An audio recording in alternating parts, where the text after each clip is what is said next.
चलो, कल हम लोगों ने बात की थी अनुच्छेद लेखन पढ़ने की, ठीक है। हम लोगों ने जो बात की थी वो क्या थी? अनुच्छेद लेखन। अनुच्छेद लेखन की। अनुच्छेद होता क्या है? अनुच्छेद लेखन। पहले हम ये पता करें कि अनुच्छेद क्या होता है, ठीक। तो ये जान लीजिए कि किसी भी विषय पर, ठीक है ना, किसी भी विषय पर क्या हो, नहीं, किसी भी विषय पर आप लगातार एक सतत क्रम में किसी चीज को आप बोलते हो, तारतम्यता उसमें बनी हो, भाव प्रवाह बना हो, वही क्या होता है? अनुच्छेद। और जब उसी चीज को आप लिख देंगे तो वही अनुच्छेद लेखन होगा। जैसे मैंने दिया था मेरा प्रिय खिलाड़ी, आपको याद होगा, ठीक है, मेरा प्रिय खिलाड़ी, ये मैंने दिया था, आपको याद होगा। इसी पे मैंने आपसे कहा था कि अनुच्छेद लेकर लिखना है, ठीक। तो मेरा प्रिय खिलाड़ी जो विषय है आपका, एक विषय आपको मिल गया है, क्या है? मेरा प्रिय खिलाड़ी। अब इसी विषय पर आपके अंदर तारतम्यता होनी चाहिए, तारतम्यता माने लय, ठीक, भाव होने चाहिए और प्रवाह होनी चाहिए भाषाओं का। ये जब चीजें आपको मिल जाएंगी तो आप इस विषय पर क्या लिख सकते हैं? अनुच्छेद। ठीक, बात समझ में आ गई? अब परिभाषा लिखेंगे इसकी, लिख लीजिएगा लिखनी हो तो। हाँ, ठंडी लग रही है क्या? बंद कर दो भाई जब लग रही है तो। लिखो किसी भी विषय पर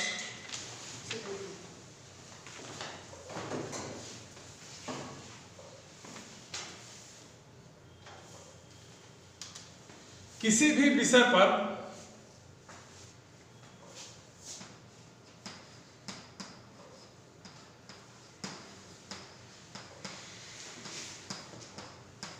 सीमित शब्दों से अधिक, सीमित शब्दों से अधिक या सीमित शब्दों में, किसी भी विषय पर सीमित शब्दों में अधिक विचारों,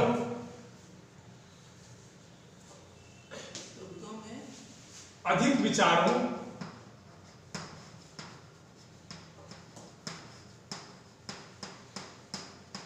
को क्रम से व्यक्त करना, क्रम से व्यक्त करना अनुच्छेद लेखन कहलाता है।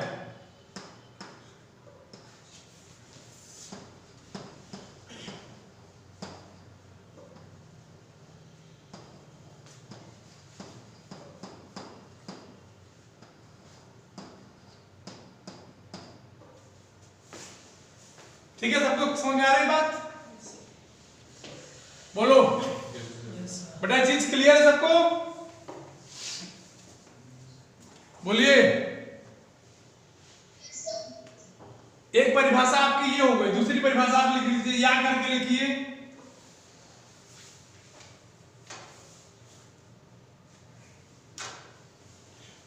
नीचे लिखो या, उसी के नीचे लिखो या, ठीक है। लिखो किसी एक भाव या विचार को व्यक्त करने के लिए एक भाव या विचार को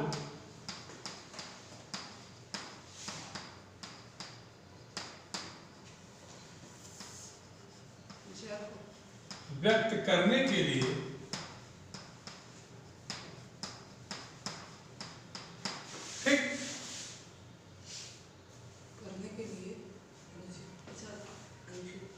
लिखे गए, अभी बुक में नहीं दिया होगा ना, लिखे गए संबंध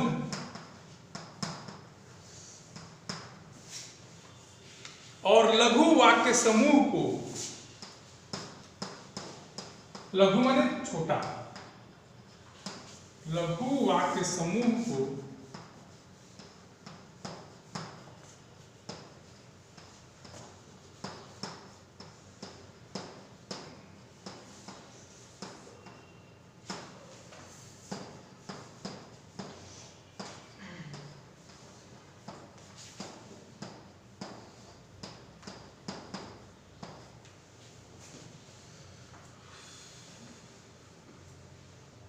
सब लोग लिख लो एक बार बेटा, जिसको जो एक बार जो पूछना है पूछ लो, जो चीज ना समझ में आई।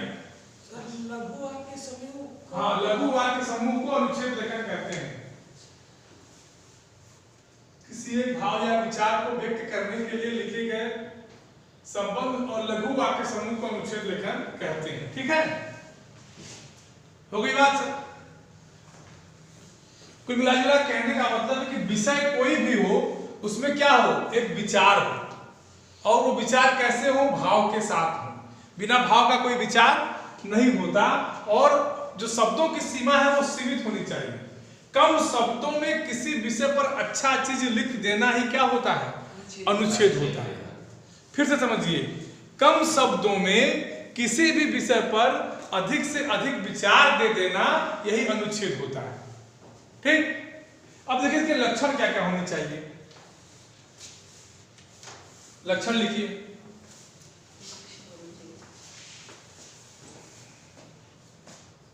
अनुच्छेद का लक्षण क्या होना चाहिए, लिखो। पहला कि इसमें क्या होना चाहिए, विचारों को अच्छी तरह से लिखना। विचारों को अच्छी तरह से लिखना, अच्छी तरह से लिखना। चलो लिखो, विचारों को अच्छी तरह से लिखना। ठीक, दूसरी बात, अनावश्यक बातों का समावेश न होने पाए।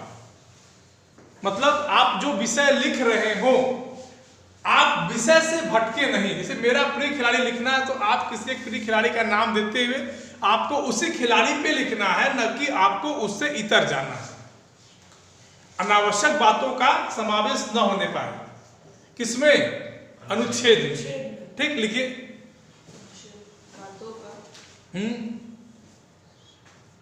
अनावश्यक बातों का, यहां लिख देना, अनावश्यक बातें,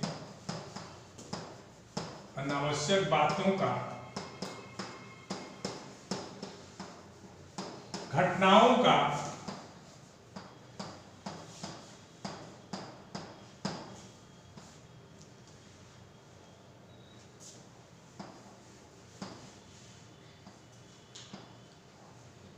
निषेध।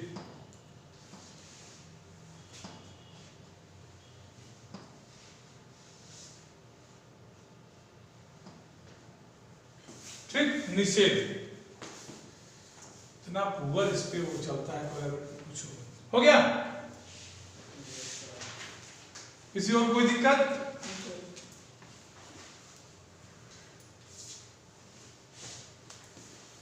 ये तो चीजें समझ में आई कि नहीं, पहले ये बताइए। इसके वजह से इंपॉर्टेंट चीज में आएगी स्पष्टता। आपके विचार हो, भाव हो तो चलेगा, तारतम्यता हो चलेगा, लेकिन स्पष्टता, क्लियरिटी भी आपकी होनी चाहिए। तो लिखिए, स्पष्टता एवं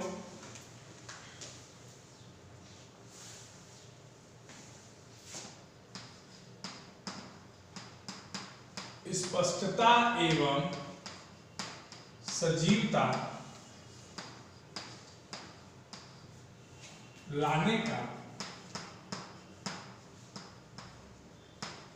लाने का सजीवता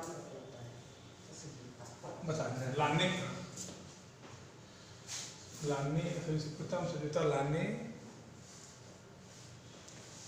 को एकाग्रता होनी चाहिए, एकाग्रता होनी चाहिए।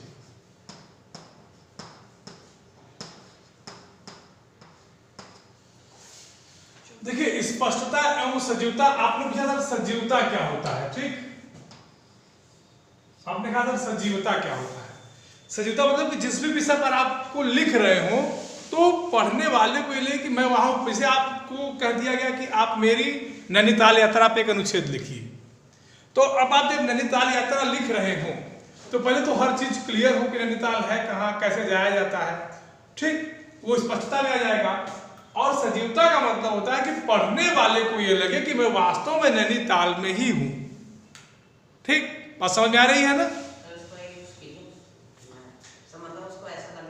हाँ, कि मैं नैनीताल में मैं लिख रहा हूँ, जो जो घटनाएं घट रही मेरे साथ घट रही हैं। जैसे आपने स्मृति पढ़ा था, अगर स्मृति आप मन से पढ़ेंगे तो आप कभी कभी अनुभव करेंगे ये घटनाएं मेरे साथ हो रही हैं। ठीक है, बात समझ में आ रही है? इसी को कहते हैं सजीवता। 3 हो गए इसमें। अब अगला होगा अनुच्छेद की विशेषता। देखिए, ये तो लक्षण हो गए कि ये सब चीजें उपलब्ध होनी चाहिए, लेकिन विशेषता क्या होनी चाहिए कि अनुच्छेद होना कैसा चाहिए। तो कुछ लक्षण भी विशेषताएं बन जाती हैं। जो इसके लक्षण होंगे वही विशेषता होगी। जैसे अगर कोई बुखार किसी को है तो लक्षण क्या है? शरीर गर्म होगा, शरीर गर्म होगा, सर दर्द होगा, वीकनेस महसूस होगा। तो इसकी उस और कुछ बीमारियों की विशेषता भी वही होगी। ठीक है ना? तो लिखो विशेषताएं।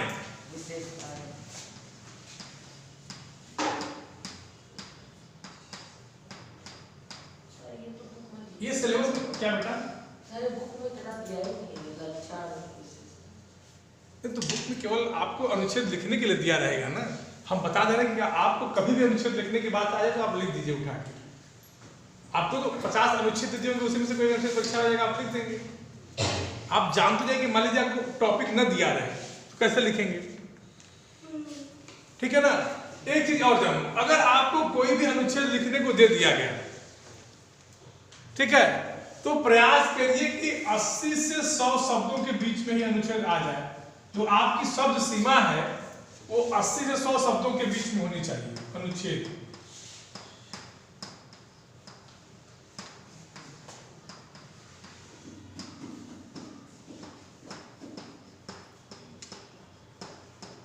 ये शर्त होती है, ठीक है ना? इससे अगर लिखेंगे बड़ा तो फिर लोग बोर होने लगते हैं। पढ़ने वाले को चाहिए कितना आपको पढ़ना है।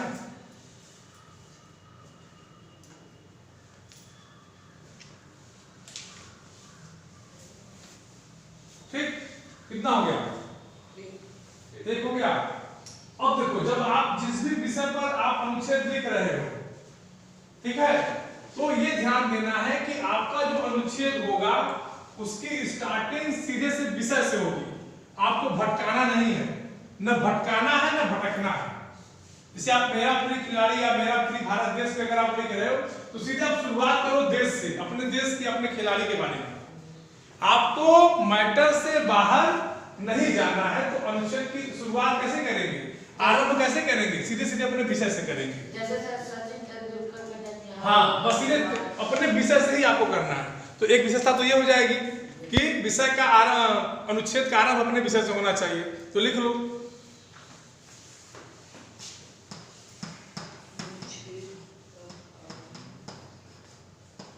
सीधे विषय से होना चाहिए।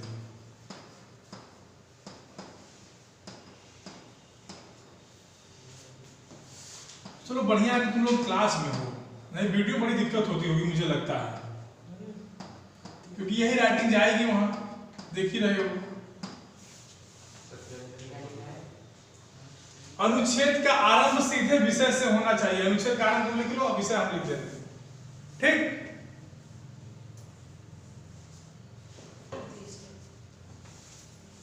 अब देखो, मैंने आपको बताया कि आप जो भी चीजें, इसमें एक मैंने परिभाषा बताई कि लघु वाक्यों का समूह। लघु माने छोटे छोटे वाक्य। तो आप जब भी वाक्य लिख रहे हो, अनुच्छेद लिख रहे हो, तब बेटा ये ध्यान देना कि आपके वाक्य ज्यादा लंबे न हो, छोटे छोटे वाक्यों का समूह हो और एक दूसरे से जुड़े हुए हो। तो लिखो, अनुच्छेद लिखते समय यह ध्यान देना चाहिए, ये तीसरा नंबर कि चौथा है? तीसरा। अनुच्छेद लिखते समय हमें यह ध्यान देना चाहिए कि वाक्य ज्यादा लंबे न हो,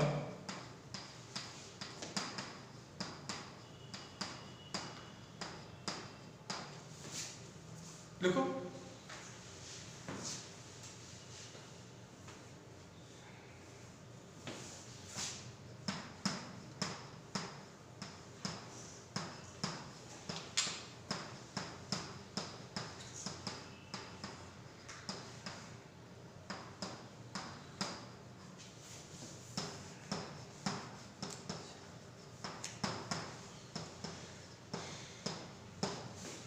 ठीक, बात समझ में आ रही है?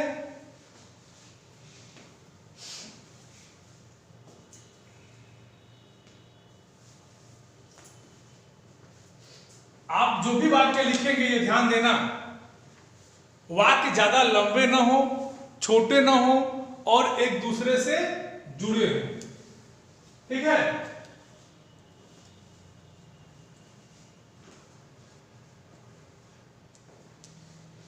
हो सकता है आपके अनुभव में आ भी जाए कि अनुच्छेद लेखन की दो विशेषताएं बताइए। ये संवाद लेकर आया था ना, लिख लोगे कितनी परिभाषा क्या सकता है? कुछ भी आ सकता है, जब पढ़ा दिया गया तो आ सकता है। ठीक है, अब देखो जब ये तीन चीजें आपको दिख गई तो इसमें एक चीज आप और अपने से बना सकते हैं, विचारों का क्रम और तारतम्यता बनी रहे। सर तो आप विशेषताएं पूछेंगे तो हम आप लक्षण विशेषता को भी लिख के हम मान लेंगे तुम पढ़े हो, समझ गया ना, उतना हम मान लेंगे तुम पढ़े हो। अब इसे एक विशेषता आप और बना सकते हो, जब वाक्य लंबे नहीं होंगे तो विचार आपके ऑलरेडी बने रहेंगे, एक दूसरे से जुड़े हो मतलब तारतम्यता बनी रहे। ठीक, तो लिखो विचारों का प्रवाह और तारतम्यता। विचारों का प्रवाह और तारतम्यता टूटनी नहीं चाहिए। ये कौन सा 5 नंबर है कि 4 नंबर? 4 नंबर। विचारों का प्रवाह और विचारों का प्रवाह मतलब विचारों का लगातार चलना, विचारों का प्रवाह और तारतम्यता। तारतम्यता टूटनी नहीं चाहिए, टूटनी नहीं चाहिए।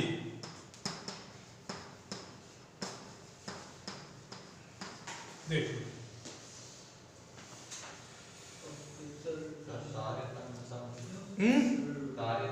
तारतम्यता बेटा माने होता है कि एक फ्लुएंसी जिसे आप कहते हैं, एक लाइन में चलना। हाँ फ्लुएंसी आप कह दो अपनी जिस भाषा। विषय पे उस विषय के बारे में लिखना है। ठीक है, अच्छा विचारों का प्रवाह और तारतम्यता टूटेगी कैसे नहीं, इसके लिए एक नियम है, भाषा सरल और स्पष्ट होनी चाहिए। लिखो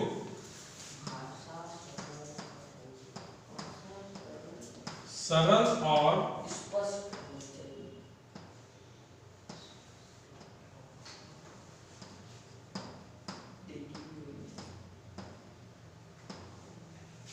स्पष्ट होनी चाहिए।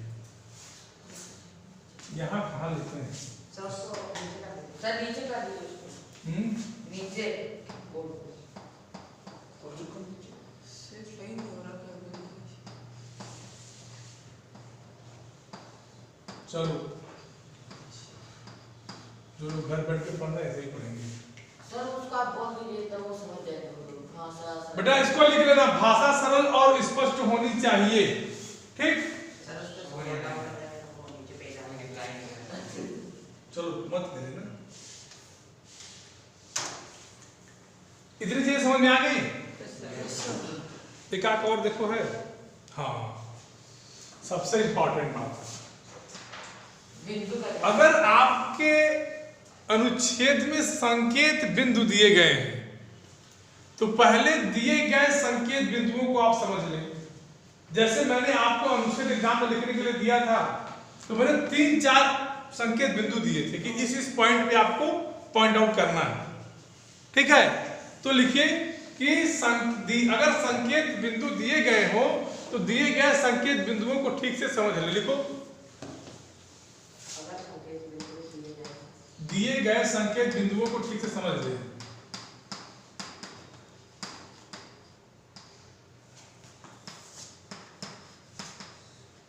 बिंदु को ठीक से समझ ले।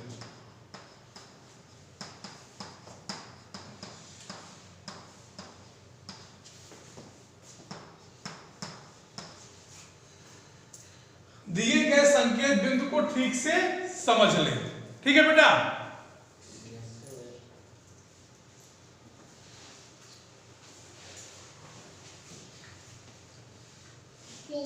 हाँ अब देखो इसमें एक और जो सबसे इंपॉर्टेंट तो नहीं कर सकते लेकिन इसकी एक विशेषता भी होती है, कभी कभी अनुच्छेद आपको बड़ा देखने को मिल जाएगा। कोई अनुच्छेद ऐसा आया था कि जिसको लिखने के लिए वैसे सामान्यतः अनुच्छेद छोटे लिखे जाते हैं, लेकिन कभी कभी स्थिति ऐसी आ जाती है कि विषय कुछ ऐसा मिल जाता है जिस पे अनुच्छेद बड़े लिखे जा सकते हैं। तो लिख दो कि अनुच्छेद की लघुता या दीर्घता विषय वस्तु पर निर्भर करती है। नहीं समझे बात को? अनुच्छेद अगर बड़ा हो रहा है या अनुच्छेद छोटा है तो यह विषय वस्तु पर निर्भर करता है कि विषय कैसा है। कैसा विषय कैसा हम लिखेंगे? हाँ लिखो, लघुता या दीर्घता, सर साथ हो जाएगा। लघुता या दीर्घता विषय वस्तु पर निर्भर करती है, विषय वस्तु पर निर्भर करती है।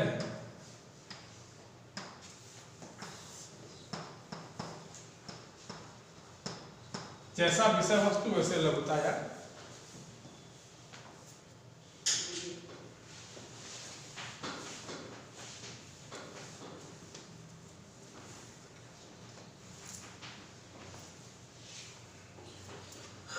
हो गया। अब बताओ कि इन जितना पॉइंट मैंने लिखाया है इसमें से ऐसा कोई पॉइंट हो जो आपको समझ में ना आया हो, कोई भी ऐसा पॉइंट? हाँ बताओ बेटा, पॉइंट बोलो। फर्स्ट पॉइंट था क्या पॉइंट? फर्स्ट पॉइंट था कि 80 से 100 वर्ड्स के बीच में होना हाँ, चाहिए। तो सब हाँ सर फिर आपने बाद में बोला कि वो उसके विषय पे वो करता है। हाँ, तो मैंने विशेष बताया था ना, एक्सेप्शन के बारे में बताया था मैंने, बताया कि ज्यादा इंपॉर्टेंस नहीं करता, बस विषय की विषय वस्तु पर उसकी लघुता दीर्घता निर्भर करती है। लेकिन जो सामान्यतः अनुच्छेद लिखे जाते हैं वो 80 से 100 शब्दों के बीच में ही लिखे जाते हैं। ठीक है, जैसे आप लिखेंगे तो आप 80 से 100 शब्दों के बीच में लिखे जाएंगे। आप बैठो, आप खड़े जाओ। सर कैसे दिया गया कि ये अनुच्छेद 100 वर्ड 100 शब्दों में लिखना है। हाँ, तो सर अगर उसके सारे जितने हमने पॉइंट्स थे सारे लिख दिए पर सर वो 100 शब्द नहीं हुआ यस सर। तो बेटा ऐसा हो ही नहीं सकता कि आप सारे पॉइंट 50 शब्दों में लिख दिए, या तो आप उस पे विषय पे कम लिखे हैं।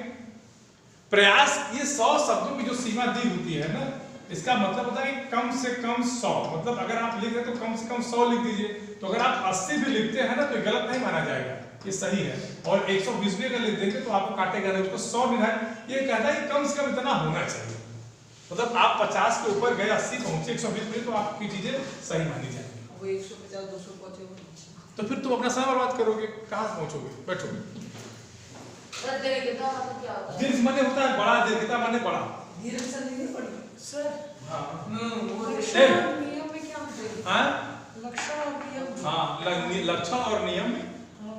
कहाँ से पढ़ लिए? सर ये देखिए आपने लक्षण दिमाग सर आपने सेव कर नियम रखा जैसे है। क्यों लगा? नियम क्या बेटा? सीधा कैंसिल कर दीजिए सर, सर कैंसिल। एग्जाम में कैसे अनुच्छेद मतलब बेटा क्या तुम पूछ रहे हो? मेरी आवाज क्लियर नहीं आ रही है। हाँ सर हमारे आपको छोटे, सुनो, आपको छोटे अनुच्छेद लिखने के लिए दिए जाएंगे और बिंदुवार दिए जाएंगे। ठीक, चलो हाँ, अब और क्या? नहीं, अच्छे नहीं थे, किसी ने तो बिंदु को पॉइंट आउट किया ही नहीं था, जबकि मैंने बिंदु दिया था, उसमें 4-5 बिंदुओं को संकेत बिंदु दिया था, किसी ने नहीं लिखा है बिंदु पर। सब लोग एक तरफ से लग रहा है कविता या कहानी लिखे हैं, किसी ने भी सही नहीं लिखा है, एक दो को छोड़ के। सबसे खराब 9th वाले लिखे हैं। ए हाँ, अब क्या कौन पूछ रहा था? कुछ कोई पूछ रहा था। अब देखो इसके प्रकार हैं, ठीक है ना? प्रकार जान लो, 3-4 प्रकार होते हैं। इसमें पहला है वर्णात्मक, किसी के एक होगा भावात्मक, वो विषय वस्तु पर निर्भर करता है। एक होगा कलात्मक, ठीक है, और एक होना चाहिए विचारात्मक। विचारात्मक। सही,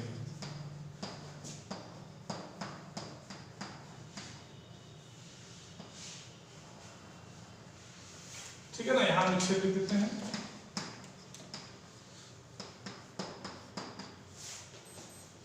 ठीक, बोलिए,